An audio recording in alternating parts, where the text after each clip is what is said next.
రాష్ట్ర విభజనతో జరగాల్సిన నష్టం జరిగిపోయింది. రాష్ట్ర విభజన అప్పుడు నోరు ఈరోజు ప్రత్యేక హోదా అడుగుతున్నారు. అయితే ప్రత్యేక హోదా రాదు, ఇవ్వలేమని కేంద్రం చెప్పేసింది. దానికి సమానమైన ప్యాకేజ్ ఇస్తామంటారు.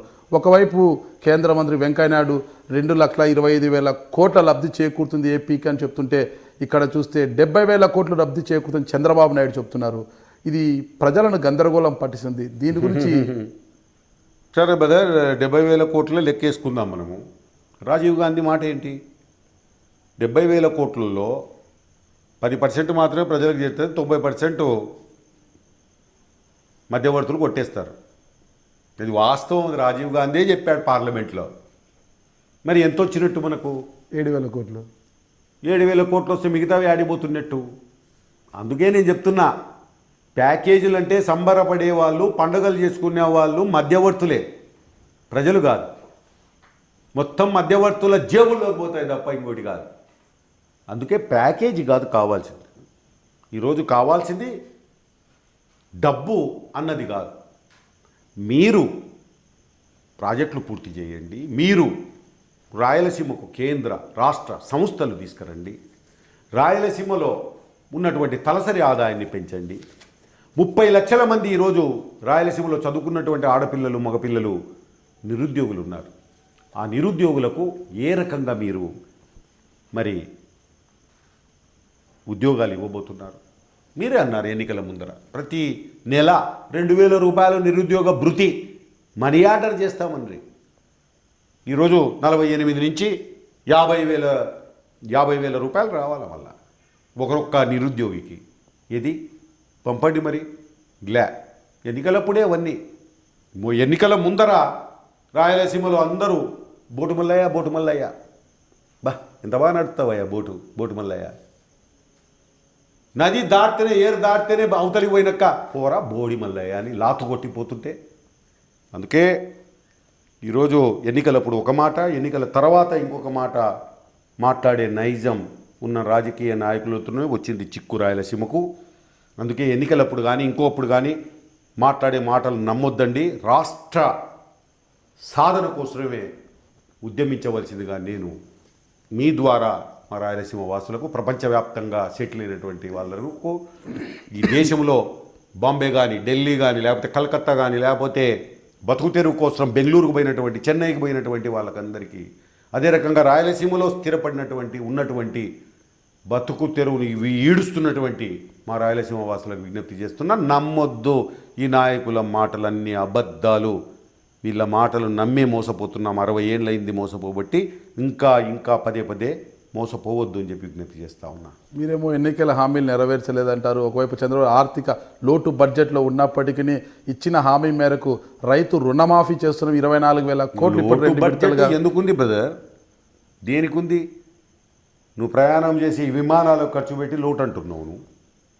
నువ్వు ఊరికే గందరగోళంగా ఈరోజు పుష్కరాలు 2 గోదావరి పుష్కరాలు చేస్తిరి, కృష్ణా పుష్కరాలు కొట్టేస్తిరి. ఆడ గోదావరి పుష్కర రాజమండ్రి కాడనే గట్టు మీద కూర్చుంట్రి. ఏముండేనో ఏం కదరో తెలియదు కానీ ఆడ ఖర్చు పెట్టిరి. ఈరోజు ఇట్లాంటి దుబారా ఖర్చులన్నీ చేసుకుంటే ఆడ ఇల్లు కట్టివి, ఈడ ఇల్లు కట్టివి, ఆడ గెస్ట్ హౌస్, ఈడ సెక్రటేరియట్ అంటే ఆడ పెడితివి, ఈడ పెడితివి. ఈ నోటు పట్టిసీమ అంటే పనికిరాని పట్టిసీమ. అది పనికొచ్చేదే కాదు, దాని మీద పెడితిరి డబ్బులు. నిమిషాల మీద పైకి దాని వాల్యూ అంతా లేపితిరి.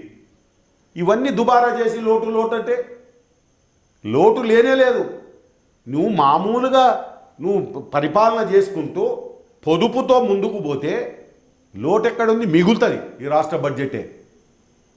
ఎర్రచందనం అమ్మిరి రాయలసీమలో పట్టుకునేది స్మగ్లర్ల కాడ, అది అమ్మినేదల్లా యాడిబా, అది లెక్కలు లేవు.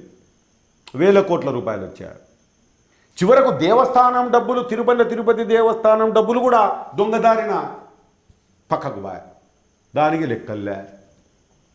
మైనింగ్ ఎంత వెరైటీస్ మైనింగ్లో అయితే అది ప్రపంచంలో ఎక్కడ లేదు, రాయలసీమలో ఉన్నట్టుగా. అది దోపిడీకి జరుగుతూ ఉంది. ఐరన్ ఓరు దోపిడీకి జరుగుతూ ఉంది. ఉక్కు కర్మాగారం పెడతామని చెప్పి డివిజన్ బిల్లులోనే రాస్తిరి.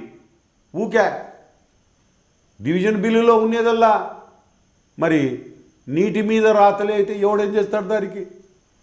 ఉక్కు ఫ్యాక్టరీ లేకపోయి యాది లేకపోయి ఏమన్నా ఉందా ఒక్కటన్నా ఉన్న ఫ్యాక్టరీలు రాయలసీమలో ఉండేటివి ఉండయో ఆడ తాడిపత్రి కాడ కొన్ని ఉండయి, ఎర్రగుంట్ల కాడ కొన్ని ఉండయి. ఆ ఫ్యాక్టరీలలో కూడా మా రాయలసీమలోకి ఉద్యోగాలే, అంత బీహార్ వాళ్ళు జార్ఖండ్ వాళ్ళు. మాకుండే ఉద్యోగాలు ఏమంటే కసుగొట్టేటివి అమాలి ఉద్యోగాలు మావి. దీని మీద ఎవడన్నా స్పందిస్తున్నాడా? లేదు, ఎవడు లేదు. ఈ నాయకులు ఎట్టున్నారంటే వాళ్ళ ఇళ్ళల్లో పెళ్లి కావాలంటే ఫోన్ చేస్తారు ఆ ఫ్యాక్టరీకి, పెళ్ళి ఉంది కొంచెం ఖర్చుల్లో నువ్వే పెట్టుకోని, ఇంకా ఖర్చు పెట్టుకుంటా కూర్చురా. ఇట్లాంటి నాయకులు ఉంటే ఎప్పుడు రాయలసీమ బాగుపడేది? ఆ ఫ్యాక్టరీలలో మాకు ఉద్యోగాలు ఎప్పుడు వచ్చేది?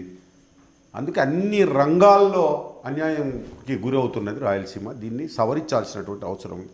లేక కాదు, రాయలసీమలో ఏం లేవు చెప్పమనండి. మైన్స్ ఎన్ని ఉన్నాయి ఇక్కడ?